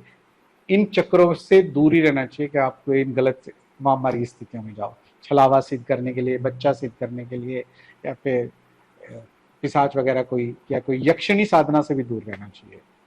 सर जैसे ये होता है ना कि मेनली हम जैसे बाहर घूमते रात में, तो ये कहते हैं कि पेड़ के नीचे मतलब पेशाब नहीं करना चाहिए, या स्त्रियों को रात में खुले बाल करके बाहर नहीं निकलना चाहिए, कुछ मीठा मतलब वाइट, एकदम वाइट कुछ मीठा नहीं खाना चाहिए, या दूध जैसे कहते हैं सफेद। तो अब जैसे कभी कभी गलतियां हो जाती हैं, चीजें हो जाती हैं, और कुछ चीजें उसके पीछे हमारी तरफ आकर्षित भी हो जाती हैं, तो उनसे कैसे बचा जाए? देखिए, सब चीजों के लिए ना सुरक्षा चक्र बनाए हुए हैं, जैसे काला धागा धारण करना, स्वर्ण का धारण करना, सोने को धारण करना, विशेष तरह के पंजे जैसे उल्लू का पंजा, या फिर शेर का नाखून मिल जाए, या किसी ऐसे जानवर का जैसे सुअर के दांत हो, ये धारण करने से नेगेटिव चीजें दूर रहती हैं। या लोहे की कोई चीज, लोहे का कड़ा, ऐसी चीजें भी धारण करने से, या कृपान रखते हैं जैसे सिख लोग, तो नेगेटिव चीजें जो ऐसी होती हैं वो दूर रहती हैं। और किसी भी जगह पे आप मलमूत्र त्याग करते हैं, मेरे पास बहुत सारे केसेस आते हैं कि जो बहुत दिनों से दुखी होते हैं, तब मेरे को बताना पड़ता है आपने ये किया था, वहां किया था, वो कहते हैं हाँ बिल्कुल किया था। तो आप जब भी कभी कहीं मलमूत्र त्याग कर रहे हो तो देख लो, दिशा भी देख लो। दिशा देखना क्यों जरूरी है? क्योंकि कई बार सूर्य की तरफ मुख करके आप ये कर देते हो, तो आपको अगर सूर्य की तरफ करके आपने अपना मूत्र किया तो आपको इतना बड़ा नुकसान होगा कि शरीर पे दाद दाद हो जाएंगे, आप कुछ ठीक ही नहीं हो पाओगे आसानी से, स्किन की प्रॉब्लम आई जाएंगी। तो आप इस चीज का ख्याल रखो कि कुछ भी कर रहे हो, कहीं इधर उधर देख लो आसपास कोई दिव्य स्थान तो नहीं है, या कोई ऐसी जगह तो नहीं है जो जहां ऐसा कुछ करना गलत है, शमशान घाट तो नहीं है, या वृक्ष तो नहीं है, विशेष तौर पे पीपल का, बरगद का वृक्ष या पूजनीय वृक्ष तो नहीं है, क्योंकि उस पर बहुत सारे ना मुक्ति की चाहना में बहुत सारे आइडेंटिटी होती है, बहुत सारे भूत प्रेत नेगेटिव प्राण शक्तियां होती हैं, वो एकदम आपके जीवन पे इम्पैक्ट डालती हैं और आपको नुकसान पहुंचाती है, बुखार चढ़ जाता है। आप सिंपल करो, उस पेड़ पे जाओ और माफी मांग लो अपनी, और बड़े अच्छे से माफी मांगो, वहां पे कुछ रखाओ खीर वगैरह, तो आपको उससे मुक्ति मिल जाती है। अदरवाइज अपने गले में कुछ ना कुछ ऐसी चीजें या हाथ पे बांध के रखो, रक्षा सूत्र वगैरह। रक्षा सूत्र हमारे पुराने हो जाते हैं, जैसे हम ये बांधते हैं, तो हर पूर्णमासी और अमावस के बाद यानी 15 दिन के बाद आपको चेंज करवा लेना चाहिए, जाके पंडित से बुला के उसको आपको बंधवा लोगे तो बहुत श्रेष्ठ रहेगा, जिसको कलावा बोलते हैं अपना। तो ये आपको मैंने उपाय बता दी, ये चीजें करेंगे, आपके दर्शक करेंगे तो श्रेष्ठ रहेगा, अच्छा रहेगा। सबसे ज्यादा सर आपके पास मतलब जैसे एस्ट्रोलॉजी में लोग अगर आते होंगे पढ़वाएं तो किस चीज से रिगार्डिंग आते हैं? आजकल सबसे ज्यादा प्रॉब्लम आ रही है लड़कियों की तरफ से। ये भी मेरा कंट्रोवर्शियल विषय है, बहुत सारे इसके ऊपर कमेंट आते हैं, गलत भी आते हैं, अच्छे भी आते हैं, गंदे भी आते हैं। पहले एक टाइम था कि सास से बहुएं डरती थी या दहेज से डरते थे। आज सास बड़ी भयभीत हैं, क्योंकि दोनों तरफ के आते हैं मेरे पास, गर्ल्स लड़कियां वगैरह भी आती हैं। तो उनके केसेस क्या होते हैं कि वो लड़के को बहुत परेशान करते हैं, और इतना परेशान किया जाता है कि शरीफ लड़के, लड़के आजकल बहुत शरीफ हैं, लड़कियां केस पे केस डाल दी हैं। उनको जब से पावर दी गई है कानून की तरफ से, पहले उनका बहुत शोषण हुआ। मैं जानता हूं कि भाई हाँ, मैंने वो पीरियड भी देखा है जब लड़कियों को, बहुओं को जला दिया जाता था स्टोव से, गैस से, और ये बहुत हुआ। फिर उसके बाद गवर्नमेंट ने पावर दी, अब पावर का मिसयूज हो रहा है, क्योंकि बहुत से ऑफिसर्स आते हैं, बॉसेस वगैरह आते हैं कि भाई उनकी जो एम्प्लॉय है उन्होंने केस डाल दिया। स्कूल के मालिक भी हैं, कुछ ऐसे आते हैं कि उनकी छोटी मोटी एम्प्लॉयज ने भी, मतलब छोटी मोटी क्या कहूँ, जो भी छोटे काम, छोटे भी काम क्या कहूँ, मैं बार बार अपने आप को ठीक करने की कोशिश कर रहा हूँ, कि जो यहाँ पे काम करते हैं वो भी केस डाल देते हैं और 10, 15, 20 लाख रुपए ले जाते हैं। और यही केसेस पुलिस वाले खुद जानते हैं। इवन देन मेरे बहुत से टीचर हैं, वो कहते हैं कि हम कई बार लड़के लड़कियों को गलत स्थिति में पकड़ लेते हैं। अब एक को अभी पास में हमारे ये हुआ कि पकड़ लिया और लड़की ने उल्टा टीचर के ऊपर इल्जाम लगा दिया। अब टीचर पुलिस वाले के पास जाता है, एसएचओ कहता है जी हमें पता है आप ठीक हो, लेकिन मजबूरी है कि आपके ऊपर केस बनाना पड़ेगा, आपकी गवर्नमेंट जॉब जाती रहेगी, आप इस लड़की से सॉरी फील कर लो। और वो इतना अच्छा टीचर, उसने पैर पकड़ के माफी मांगी जब केस वापस हुआ, नहीं तो उस लड़की ने 20 लाख की माफी, वो उसको कह दिया था 20 लाख देने पड़ेंगे। और ऐसे बहुत से लड़कियां खुद कहती है मुंह से, जी मैंने तो शादी इसलिए की है, उससे 20-25 लाख रुपए चाहिए, 50 लाख चाहिए, 1 करोड़ रुपए चाहिए। और मेरे पास लड़के वाले आते हैं, जी एलुमनाई बहुत ज्यादा मांग रहे हैं, 1 करोड़ मांग रहे हैं, 1 करोड़ में तो हमारा घर बर्तन सब बिक जाएंगे। और वो सोना पहले ले जाके अपने बॉयफ्रेंड को दे चुकी है, बॉयफ्रेंड की सारी डिटेल है उनके पास, लड़के वालों के पास। कोर्ट कंसीडर नहीं करता, इलेक्ट्रॉनिक्स माध्यम से जो भी एविडेंस है शायद कोर्ट नहीं मानता, बहुत से आपने उसमें देखा भी होगा पिक्चर वगैरह में। तो बहुत बुरी और भयानक स्थिति है। डरे हुए लोग आते हैं कि कुछ एलुमनाई कम हम देने के लिए तैयार है, पर एक जायज सारे वो होना चाहिए। तो उसके ज़्यादा आते हैं तो वो मैं करवाता हूँ अपनी तरफ से, जो भी करता हूँ मैं अपनी तरफ से कि कम से कम हो जाए। और काफ़ी अच्छे रिजल्ट्स भी हैं कि उनकी बुद्धि फिर जाती है, कुछ ऐसा हो जाता है। दूसरे केसेस फैक्ट्री के आते हैं, जल्दी जल्दी फैक्ट्रियाँ बंद हो जाती हैं, तो उनका वास्तु खराब होता है, तो उनके मशीनें ली होती हैं, या उन्होंने नई ज़मीन ले ली, या फिर बाई चांस नया एम्प्लॉय आया, उसकी वजह से एकदम सारा डिस्टर्ब हो जाता है। तो मेरे पास वास्तु की ये सारी चीज़ें आती हैं कि जिससे दिक्कत होती है बहुत ज़्यादा। और फैक्ट्रियों के ज़्यादा आते हैं, कंपनियों के जितने बिजनेस से, व्यापारियों के संबंधित। तो मेनली तो आजकल दो ये विशेष तौर पे चल रहे हैं। और तीसरा, जिनको बच्चे नहीं होते, इश्यू बहुत ज़्यादा हो गया ये प्रॉब्लम कि आईवीएफ करवाना ही करवाना पड़ता है। तो ये कुछ है, बाकी तो सारे मिक्स होके आते रहते हैं कि वो आते रहते हैं, उसके ऊपर जो मैं करता हूँ। सर जैसे पॉलिटिकली ये होता है, जैसे अभी इंडिया पाकिस्तान की वॉर चल रही थी, लड़ाई शुरू हुई, चीजें हुई, तो आप मतलब इसमें क्या मानते हैं कि मतलब जैसे मोदी जी हो गए, तो ये भी मतलब कुछ डिसीजन लेने से पहले किसी एस्ट्रोलॉजर से पूछते होंगे, या कि सिर्फ अपनी एक टीम से निर्णय लेके चीजें चालू हो जाती होंगी, या चीजें रुक गई, एकदम शुरू हो गई फिर रुक गई? ये जो आप सारे जो लाइनें टच कर रहे हो ना, सारे कंट्रोवर्शियल है, क्योंकि कुछ चीजों का सबूत नहीं होता, कुछ दंत कथाएं बन के रह जाती हैं, हमें वर्षों बाद पता लगता है जब कोई व्यक्ति अपनी किताब में लिखता है। अब हम डेली पैसेंजर रहे शुरू बचपन में, जो अपना यंग टाइम था, तो डेली पैसेंजर में आपको बहुत से लोग मिलते हैं जो बहुत सी ऐसी गुप्त बातें बताते हैं, अब उसका कोई सबूत नहीं होता। और आजकल तो लोग केस बनाने के चक्कर में लगे रहते हैं कि केस डाल दो, आपने ये लाइन क्यों कही। आप कोर्ट से माफी मांगो, ये करो। वकील भी आजकल इस तरीके से कर देते हैं, ठेके में काम कर लेते हैं कि जी आपका अगर जो कुछ मिलता है तो वो हिस्सादारी कर देना। एडवोकेट बहुत हो गया है, सब कंट्रोवर्शियल हो गया है। और कुछ भी मतलब हर कोई गिद्ध की तरह बैठा हुआ है। बहुत से लोग हैं जो चलते हैं कि भाई किसी का छज्जा आगे बढ़ाओ तो केस कर दें, उसी से पैसा आ जाए, डीडीए में केस डाल दें। और जो राइट टू इंफॉर्मेशन है उसका भी मिसयूज होता है, प्रयोग करते हैं। तो मोदी जी देखिए, हर एक जितने भी, चाहे वो अपने आप को समाजवादी कहते हो या दूसरे वामपक्षी बोलते हो, हर कोई ज्योतिष के थ्रू, तंत्र विद्या के थ्रू काम करता है। कुछ एक एक्सेप्शनल होंगे, अलग होंगे, और लेकिन मोस्टली लोग हैं ना, जितने भी नेता हैं, अभिनेता हैं, सारे एस्ट्रोलॉजर से जुड़े हुए हैं, तंत्र विद्या से जुड़े हुए हैं। मोस्टली मोस्टली कहूंगा, क्योंकि जैसे वो होता है ना, एक वॉशिंग पाउडर की एड आती है, बर्तन एक कीटाणु रह जाता है डिटॉल वाला, तो उसके लिए 99.9 कहा जाता है।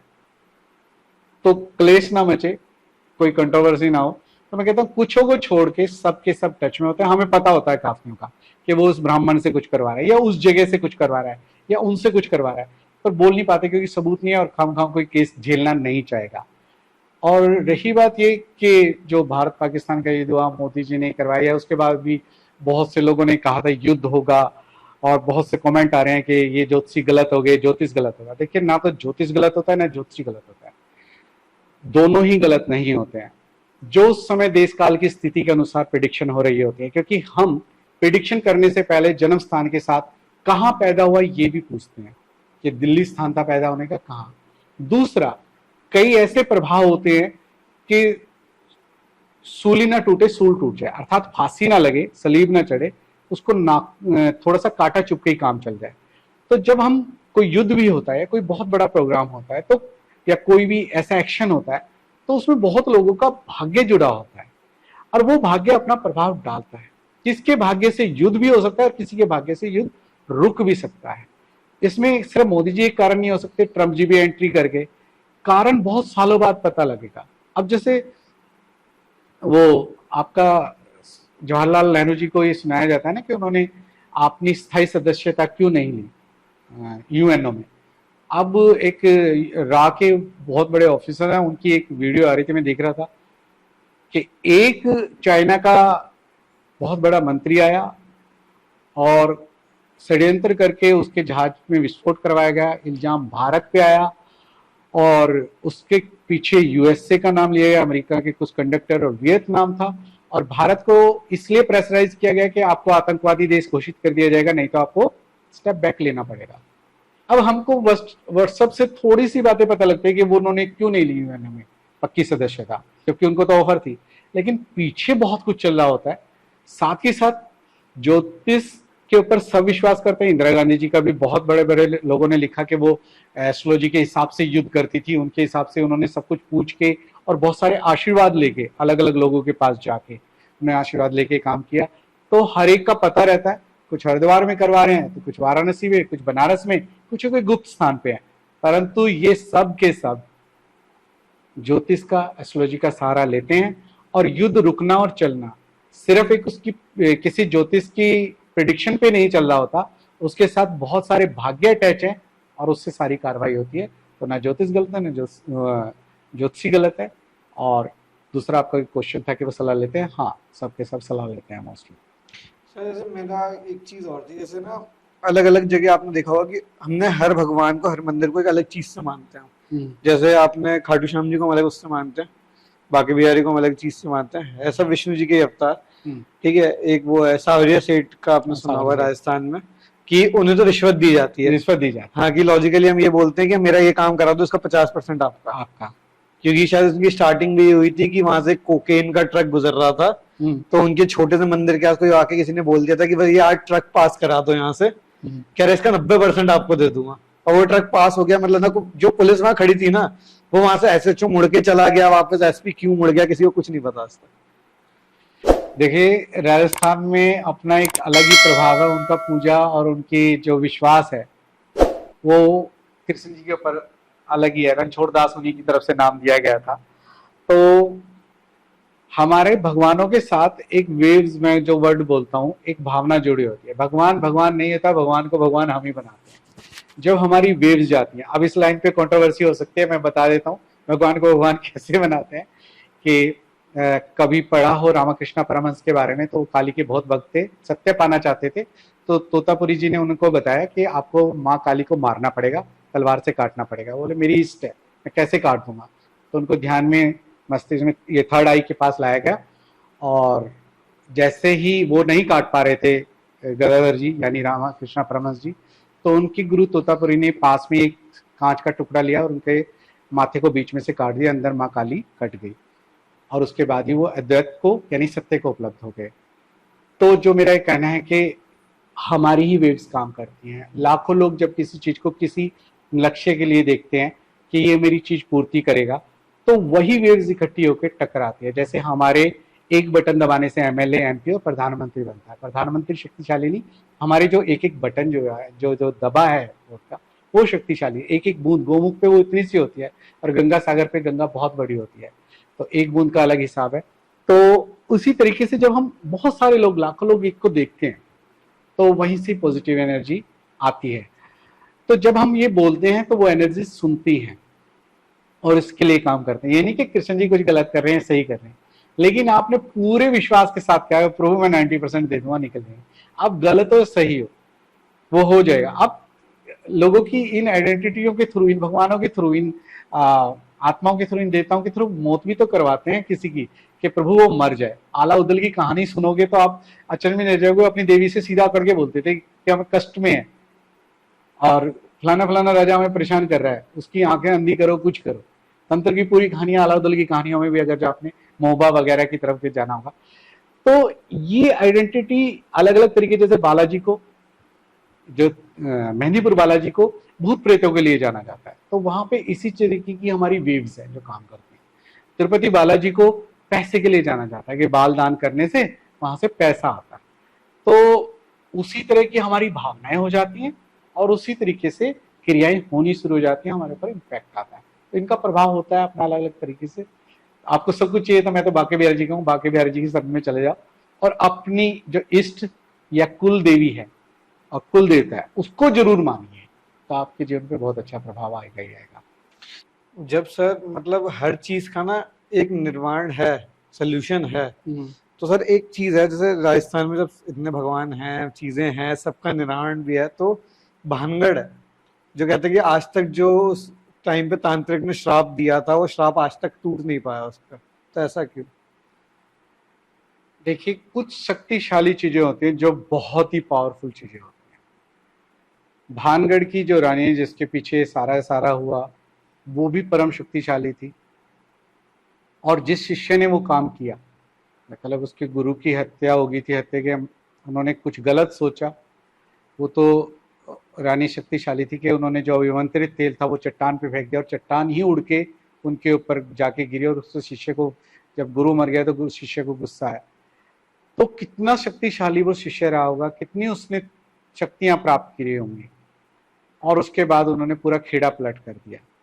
अब वो एनर्जीज के साथ साथ वो जो वहां पर मरे होंगे, जो भी लोगों का वहां पे नुकसान हुआ होगा, जिन्होंने शरीर छोड़ा होगा, जो गलती से वहां पहुंच जाते हैं, उसके बाद वो एनर्जीज भी उनके साथ जुड़ती चली जाती हैं। जैसे आपने देखा होगा कुछ जगह ग्रसित हो जाती है, वहां से गाड़ी निकलती है, एक्सीडेंट हो जाता है जी, 1 किलोमीटर का एरिया ग्रसित है। जैसे खूनी नाला है कश्मीर के अंदर, या यहाँ इस रास्ते पे जाओ आप लुधियाना वाले पानीपत की तरफ जाओ तो काली मंदिर है, बड़ी गांव गन्नौर के पास में, तो वहां पर भी एक काली का मंदिर है, उसकी मूर्तियां खंडित हो जाती हैं, टूट जाती हैं, जो देवी की मूर्ति है। वहां पे किसी साधु के साथ एक्सीडेंट हुआ था, उसके बाद तो इतने एक्सीडेंट हुए कि कितने लोग मरे होंगे आप काउंट नहीं कर सकते। तो वहां पे भी परिवार बढ़ रहे होते हैं, वो भी अपनी एनर्जी इकट्ठी कर रहे होते हैं। जैसे अच्छे लोग भी अपने साथ इकट्ठा करना चाहते हैं लोगों को, बुरे लोग भी इकट्ठा करना चाहते हैं, तो वो एनर्जीज अपने साथ और एनर्जीज को इकट्ठा करना चाहती है, प्राण शक्तियों को इकट्ठा करना चाहती है। तो ऐसे ही भानगढ़ हो गया, तो वहां पर ये एनर्जीज इकट्ठी हो गई, और एनर्जीज इकट्ठी होती जाती हैं तो उनका सोल्यूशन नहीं निकलता, पर वो एक एरिया में बांधी गई है। जैसे बाहर बिल्कुल दरवाजे के पास ही हनुमान का मंदिर है, वो वहां तक ही सीमित है, इससे आगे वर्किंग नहीं करती। मैंने 2 बारी जाने की कोशिश करी वहां पर, हमारी गाड़ी खराब होगी, हमें वहां जाने नहीं दिया। आना तो बहुत दूर के, मैं देखना चाहता था, तो मैंने कहा कोई चीज हमारे लिए, हमारी सुरक्षा के लिए हमें रोक रही है कि उस तरफ नहीं जाना चाहिए।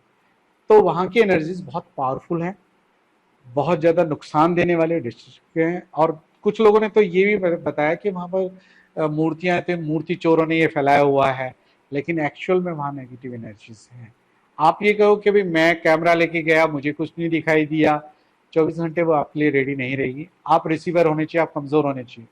टीबी का और आपका और बीमारियों के वायरस, जिनके वायरस होते हैं फंगस वगैरह के, सारे इन्वायरमेंट में होते हैं, परंतु जिसकी इम्यूनिटी सिस्टम कमजोर है उसको वो ग्रसित करते हैं, दूसरे को नहीं।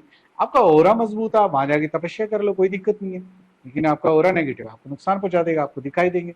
तो किसी चीज का अगर जो आपका अनुभव नहीं है तो ये मत समझो कि वो नहीं है। लेकिन मैं ये कहूँगा कि वहाँ की एनर्जीज बहुत पावरफुल है। दूर ही रहो तो ज्यादा अच्छा है, दिन के समय जाओ तो बहुत अच्छा है, सुबह या दोपहर तक आप वहां से जाके आ जाओ। नहीं, वो और टाइम पीरियड है शायद शाम को 5 बजे का, मंदिर में एंट्री है भी नहीं शायद। हाँ, 5 बजे के बाद वहाँ बाद एंट्री नहीं गेट है। खोलो, खाली करवाना शुरू कर देते, कोई एंट्री नहीं है वहां पे नहीं। उसके बाद। तो वो ठीक भी है, क्योंकि पशु पक्षी नहीं रहते। एग्जाम्पल है तो पॉजिटिव एनर्जी का, और जो देखना चाहो तो वृंदावन में जो आपका वन है, निधि वन है, वहां पे से जानवर निकल जाते हैं, पक्षी निकल जाते हैं। कौन आगे बताता है कान में कि पक्षी यहाँ पे नहीं रहेंगे या ये बंदर यहाँ पे नहीं रहेंगे? बंदरों को कौन रोकता है वहां पे? लेकिन चीजें हैं तो हैं, उसको नकारा नहीं जा सकता। सर एक चीज थी, जैसे एस्ट्रोलॉजर हो गए या तांत्रिक हो गए, ये जो सब कर सकते हैं, ठीक है, मतलब आप बता सकते हो कि आपके साथ कल ये होगा, किसी के साथ ये होगा, या मैं किसी को काबू कर सकता हूँ, सब कर सकता हूँ, तो ये कोई भी चीज करने के लिए पैसा क्यों मांगते हैं? ये तो पैसा खुद भी ला सकते हैं, अपने पास खींच सकते हैं, किसी को काबू करके ला सकते हैं, या खुद कमा सकते हैं या कमवा सकते हैं। ये बहुत ही अच्छा क्वेश्चन पूछा। मेरी इस पे भी रिसर्च थी, तो मैंने गुरुजी से ये पूछा, सबसे पूछा, कोई जवाब नहीं दे पाया। फिर मैं एक और गुरुजी के पास, क्योंकि मेरे काफ़ी गुरु हैं, तो मैंने उनसे पूछा कि ये क्या प्रॉब्लम है कि भाई इनको पैसे मांगने पड़ते हैं। देखो, हर एक पैसे मांगने के पीछे, रुपये मांगने के पीछे बहुत बड़ा कारण है। एक तो आप पूरे इतने नहीं होते शक्तिशाली कि आप पैसा मंगवा सको। आपके पास एक प्रिडिक्शन होती है, एक कैलकुलेशंस होती है जिसके ऊपर प्रिडिक्शन होती है। वो भगवान नहीं होता, एक ज्योतिषी कोई भगवान नहीं होता।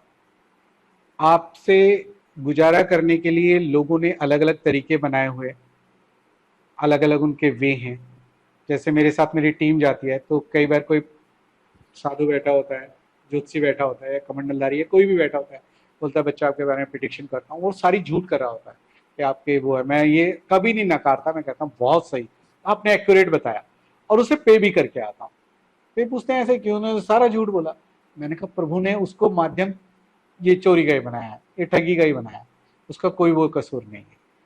दूसरा, आपने एक कहानी सुनी होगी, कहानी क्या बहुत सी बातों में सुना होगा, राजा किसी भी ज्योतिषी को बुला के या तांत्रिक को बुला के कहता था गर्दन कटवा दूंगा सबकी, मेरा ये काम होना चाहिए। ये काम नहीं हुआ, इस क्वेश्चन का जवाब नहीं आया, ये नहीं हुआ, तो मैं सबको मरवा दूंगा। ठीक है ना? राज शक्ति बड़ी पावरफुल होती है, उसको कोई बीट नहीं कर सकता। और राज शक्ति किस में चलती है? राजा की मोहर में। राजा की मोहर कहाँ होती है? धन पे होती है, पैसे पे होती है। इवन देन उस पैसे से आप कई बार 1.5 फुटिया की जो आप बात बोल रहे थे, पैसा मंगवा लेते हो, पर जो इस तरीके से पैसा आया होता है, सभी तांत्रिकों को पता होता है, सभी ज्योतिषियों को वो जाएगा भी इसी तरीके से। आप उसे पचा नहीं पा सकते। स्टोरियों में फिर दोबारा कहूंगा कि कंट्रोवर्शियल है थोड़ा सा। एक एमएलए हैं, बहुत पहले उन्होंने एक अनुष्ठान करवाया था पैसे बरसने वाले का, हुआ भी था। 8-9 लोग उन्होंने बंगाल से कुछ को बुलवाया था, अपने फार्म हाउस में करवाया था, पैसे आए भी थे, लेकिन वो पैसे उसी तरीके से चले भी गए, खत्म भी हो गए। तो जो ये पैसे मांगने की प्रक्रिया है, वो जो मेहनत कर रहे हैं, यज्ञ वगैरह कर रहे हैं, तो यज्ञ की बिना दक्षिणा दिए वो पूर्ण नहीं होगा। तो उसका जो उसने धर्म का कार्य किया है, जो मेहनत करी है, उसका पारितोषिक है।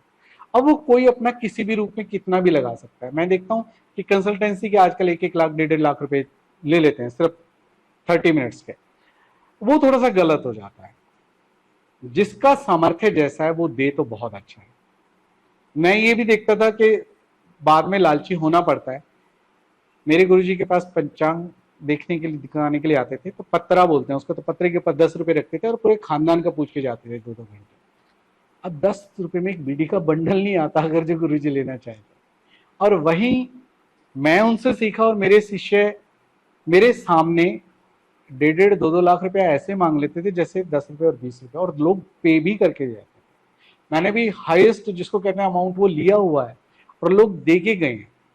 और कुछ लोगों के काम बन जाते हैं तो वो सालों बाद आते हैं जब बिगड़ा हुआ होता है उनका काम, कि जी उस समय तो काम बन गया था, वो मैं पे करके जा रहा हूँ, आपने तो उस समय बोल दिया था सरदार सामान 1 रुपया 51 रुपये 21 रुपये जो रख जाओ, लेकिन वो भूल गई। यानी जब वो दिक्कत में आया तब वो आया। और जब यहाँ पर सब कमा रहे हैं तो एक एस्ट्रोलॉजर भी सोचता है कि मैं भी कमाऊं, और तत्काल वो थोड़े से अपने जो ज्ञान है, अपनी विद्या है, उसका प्रयोग करता है और लेता है। लेकिन विद्या के माध्यम से लेता है, लेकिन विद्या के द्वारा आप कहीं से पैसे मंगवा लोगे? बिल्कुल नहीं। आप खुद कुछ कर सकोगे? दूसरा सबसे बड़ी बात है अपने ब्लड रिलेशन और अपने लिए आप ज्यादा कुछ नहीं कर पाते अगर जो आप सच्चे एस्ट्रोलॉजर हो। अपने ब्लड रिलेशन जिसमें आपका खून गया हो, और जो मतलब आप चाची के लिए बहुत अच्छा कर सकते हो, चाचा के लिए नहीं कर सकते, बुआ के लिए अच्छा कर सकते हो, लेकिन फूफा के लिए कुछ अच्छा नहीं कर सकते। तो ये कारण होते हैं, बहुत से कारण है। कुछ लालच होता है, कुछ पैसे कमाने के लिए बैठे हैं, कुछ ये कहते हैं कि भी जब डॉक्टर एक सर्जन तो इसी काम के लेता है 21,000 रुपये 10,000 रुपये, एक सर्जन लेता है जी 5 लाख 10 लाख 15 लाख 20 लाख रुपए, तो मैं बेस्ट वाला सर्जन बन के दिखाऊंगा अपनी कीमत की वजह से। क्योंकि कुछ लोग तो बोलते हैं ना कि हम गरीबों के लिए नहीं है जी, हमारे से जो कंसल्टेंसी ले वो अमीर ही ले। पर मैं कहता हूं कि नहीं, पहले वो मरा हुआ है, आप उसे मत मारो। श्रद्धा समान जो आए, जो ये कहे इच्छा अनुसार कि मेरे ये इच्छा है इतनी है, ब्राह्मण संतुष्ट होना चाहिए, पंडित ज्योतिषी संतुष्ट होना चाहिए अपने आप में। आप उसको संतुष्ट नहीं कर सकते, करोड़ रुपया भी दे दोगे तो नहीं कर पाओगे। जैसे विश्वकर्मा के बारे में बोला जाता है, हनुमान जी उस रावण के पिता के बारे में, कि उन्होंने लंका का हवन करवाया था, गृह प्रवेश करवाया था, तो लंका ही मांग ली थी। तो वो प्रसन्न नहीं हो सकते कितना भी दे दो, वो अपने आप में संतुष्ट हो, तो वो 10 रुपए में संतुष्ट है। तो पैसा मांगना इसलिए जरूरी होता है, उसको भी अपना घर चलाना है।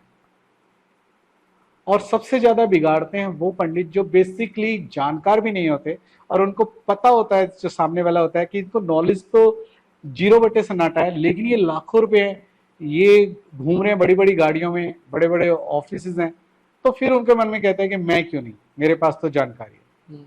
तो जो समय है, काल है, चक्कर है, वो उनको बिगाड़ता है। बाकी वो भगवान नहीं होते, उनके पास भी डॉक्टरों की तरह और साइंटिस्टों की तरह कैलकुलेशन होती है, इंजीनियर की तरह, और वो उस पर काम करते हैं।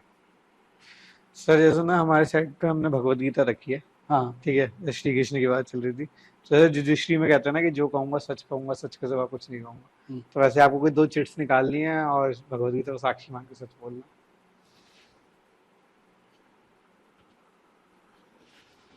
बड़ा खतरनाक वो है।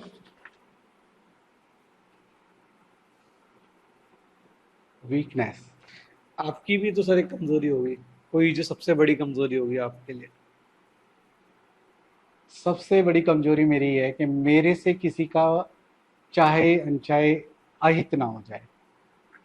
गाड़ी चलाते हुए गिलहरी पास कर रही होती है, मतलब मेरे एक गिलहरी क्रॉस करते हुए नीचे आ गई थी, आज तक भी संताप है, और उसको लगे हुए भी 25-30 साल हो गए। तो मुझे आज भी दुख है कि मेरे किसी भी कारण से, किसी वजह से किसी का नुकसान ना हो जाए। हालांकि मेरे दोस्त ये बोलते हैं कि जैसे आपने पैसे की बात करी थी, तो मैं कहता हूँ भगवान ने पहले तंग किया हुआ है और मैं उससे लाखों रुपए मांग लूँ तो गलत है। तो उनका लॉजिक बहुत तगड़ा होता है कि जब भगवान ने ही तंग कर दिया तो आप कौन हो, तो आप भी लूटो उस पर खाया। तो मैं कहता हूँ नहीं, मैं भगवान जैसा नहीं हो सकता, मेरी नज़र में कई जगह वो भी गलत होता है। तो मैं अपनी तरफ से कोशिश करता हूँ कि मेरी वीकनेस है कि वो भय, वो डर कि किसी का बुरा ना हो जाए, अहित ना हो जाए मेरे हाथ से, तो वो मेरा सबसे बड़ा डर है।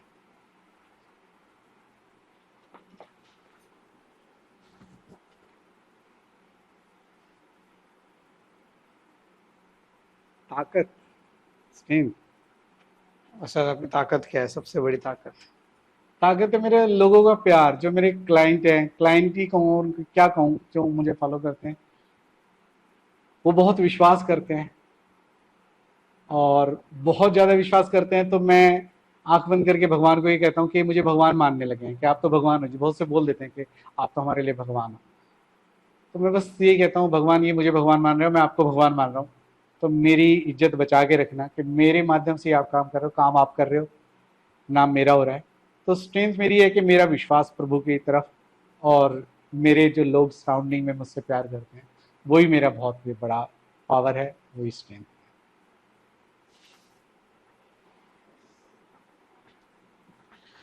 कमाल के क्वेश्चन रखे हैं। तो सर आपको कैसा लगा हमारे सेट पे आके?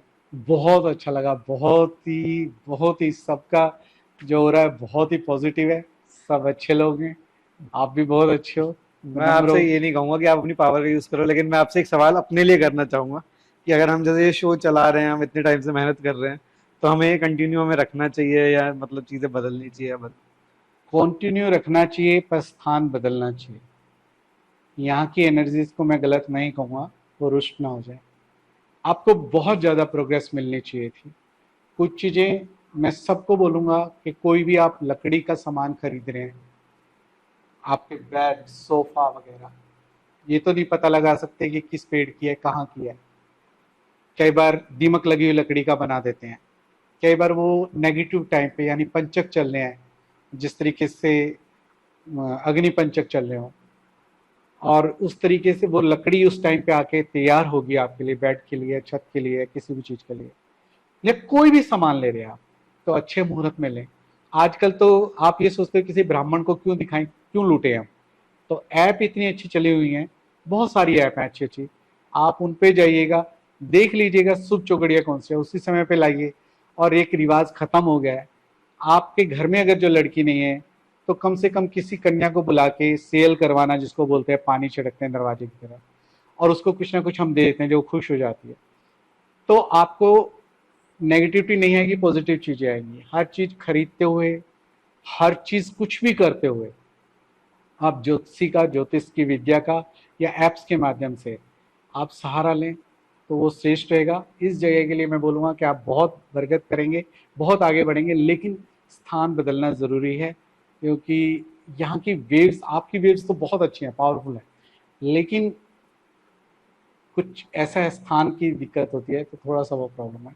तो बदलेंगे तो बहुत अच्छे चल जाएंगे, सर आपसे बहुत ही मिलके अच्छा रहेगा। बहुत अच्छा लगा, हमें बहुत कुछ अच्छा चीजें लगा। सीखने को भी मिली, अच्छी चीजें भी लगी।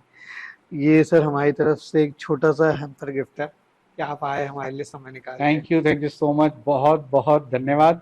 बाकी मैं चाहूंगा कि हम जल्दी मिलें, कुछ और बातें भी करें, किसी और हाँ, कन्वर्सेशन पे भी जल्दी बात करें। मिलेंगे, क्योंकि कमेंट बहुत सारे आएंगे, हाँ, और अच्छे भी आएंगे, बुरे भी आएंगे। जो बुरे भी आएंगे उनके ऊपर बात करेंगे, तो हम अच्छे तो अच्छे हैं ही। जल्दी मिलेंगे। आपका बहुत बहुत ढेर शुक्रिया, शुक्रिया। धन्यवाद। God bless you.